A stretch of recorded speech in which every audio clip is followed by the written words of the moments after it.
Hey guys, it's Gator Spader, and we're going to go into Blitz 101. You've never played Red Alert before, you're interested in getting going as quickly as possible. That is what this video is aimed at. First things first, when you get into Create a Game menu, you go to the drop down, you can go to Blitz. That opens up all the Blitz maps. Oasis is a good beginner Blitz map. And here we're going to go up against an easy AI. I highly recommend going with the Soviet faction. The strategy is simpler. The basic tanks are stronger. It's a lot easier to get into it. In this case, all of these Soviet factions, and Yuri actually as well as Soviet and Blitz, are identical. Just pick any of them for yourself. I would, for now, just pick it for the easy AI as well, or whatever you play against, and get going into the game. So the game will load up. You're going to start with your construction vehicle, and you also start with an oil. The oil is giving you 30 credits every half second or so. This is where it keeps track of your money. You can click the MCV, click it again. Now it's deployed, and now you can build your other buildings. First thing you can build is the power plant. And so you click that. You can see it tells you how much it is, the time spent. You build your power plant, and now you have power. You can see here, this is your power bar. When this power bar is red, it means you're low power. That means your buildings will build slower. It means your tanks will build slower.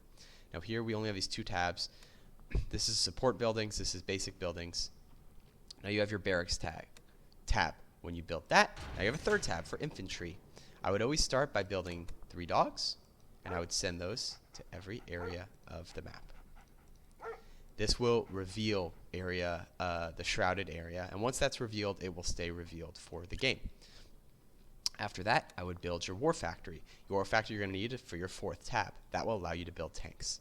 Now, you can see this support buildings, these buildings. You can only build 1 at a time for buildings.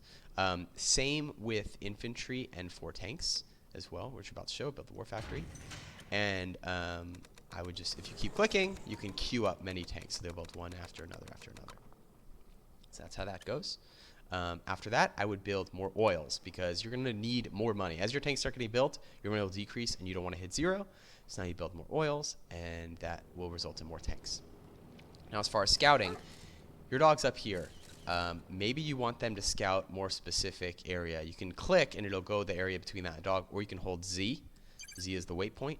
You can click like this, and now it'll go here, here, here, and here. That's just something good to know.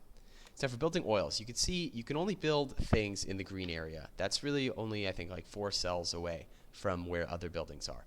Oils, you want to make sure you build far away from other buildings because when they get destroyed, they will explode and they will kill other buildings near it. So if your opponent hits an oil, it could explode your whole base if everything is built touching each other. So now you have your oil. I'd build another oil. General rule, you don't want to build your 2nd war factory until you have 4 oils. Here we're kind of taking our time in building, so our money is a little bit higher than it would be. But rest assured, you're going to want to build power plant, barracks, war factory. Then if you have a pre-existing oil, you build 3 more. If you don't, you have to build 4 total. And when that happens, you're ready to build another war factory. Now on this map, we can also see our power is getting towards the red. It's not low power yet, but it's getting towards there. So we're going to see what happens when we build the 2nd war factory. The reason we're building another war factory is the more war factories you have built, the faster your tanks will build. So let's build the 2nd war factory. Now it says we're low power, so we're going to build a power plant. So right now these tanks are building slower than they will when our power is back.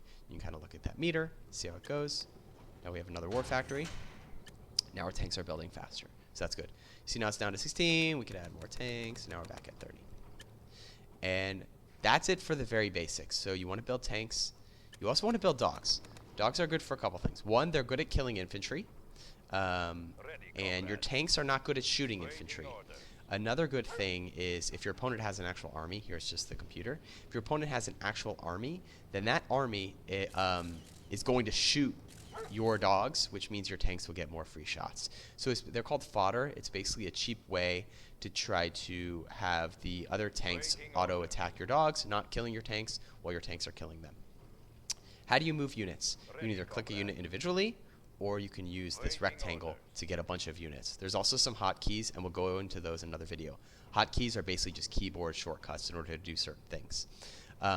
So we take all of our tanks in this, we bring them over here. Now all of our tanks are here, but as our new tanks are built, they're only getting built here. So because we have 2 war factories, currently this is our primary, Here you can see it has this icon. We click on it. If we double click on it, now this is our primary. Now our new tanks are going to be built out of here.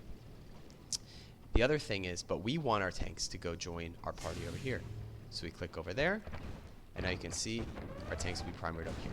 Now it is killing a building. You can click the K key, which is for repair, and this will repair your buildings. So see, they're on the attack. Click here, click our units, move over this way, and that's done. Now our oil is low. Health, click the K key, repair it, and now it's back to health. And now we would want to rebuild. In this case, I don't want to go low power again. I know if I build a war factory, I'll probably go low power. So I'm going to build a power plant, just like that. And now I'm going to want to build another war factory again. Make sure I have plenty of tanks. I take a peek at my opponent. Obviously, some of this is shrouded area. So let's see if we can scout a little bit more just to be safe. I mean, I'm pretty confident there's nothing there. And now let's go in. So dogs will auto attack, and these tanks also will attack while every tank will attack units that can kill it when it's standing still. The benefit of Rhino tanks is they can also attack when they're on the move. So you can see they can drive by things and attack. You'll see that right here. See how they'll drive by, and as they're driving by, they'll be able to attack those units. I'm going to leave that alive for now because I want to show an example. When you get an enemy's base, first thing you generally want to do is kill their army. So in this case, they have a very weak army. We go in and we kill it. The next thing you want to do is kill their MCV, because once that's destroyed, they can't rebuild other buildings, okay? After that, you're going to want to kill their barracks and their war factory. For this example, I want to leave the barracks alive because I want to show you power. So this Tesla coil is online. You can see a little electricity.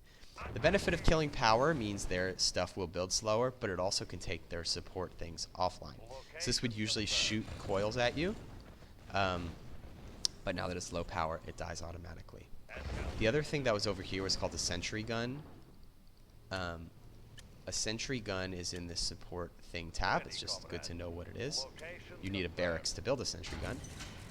And so sentry guns, you don't need power in order to shoot, which is helpful, especially in battles sometimes. The other thing that's good to note is generally, let's kill their barracks. Generally, when buildings are low health, they still function normally. But power plants, you can see this power plant, I'm going to repair it, and I'm going to gain power. Because when power plants are low health, it also means they're giving off less power. You click it, and you can actually see it be reflected there. And that's it. They're going to sell off their units. We won our first game. And that is the absolute basics of Red Alert 2. So now you're ready to beat an AZ AI, and from here we'll go to other videos and teach you a little bit more about the units and how to play.